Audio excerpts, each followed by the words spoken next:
How to resize row height and column width in Microsoft Excel. Hello everyone, welcome to Excel 10 tutorial. In this tutorial, I'm going to explain how you can resize your row height or column width in different ways. Now let's get started.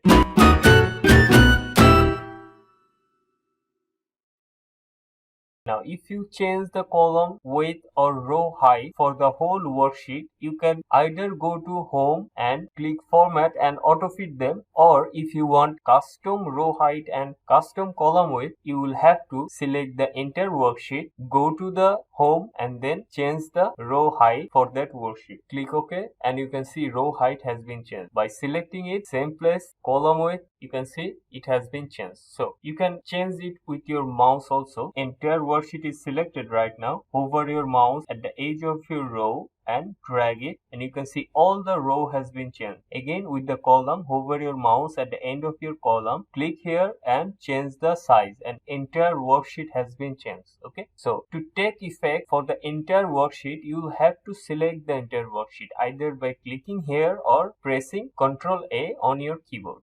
This is how you can resize row height and column width in Microsoft Excel. These are the most efficient ways that I know of. You can use it whenever you want. This is what I wanted to show you. Thank you. Thanks for watching. See you in the next tutorial. If you can, please support the channel through Patreon and don't forget to subscribe. Thank you. Thanks for watching.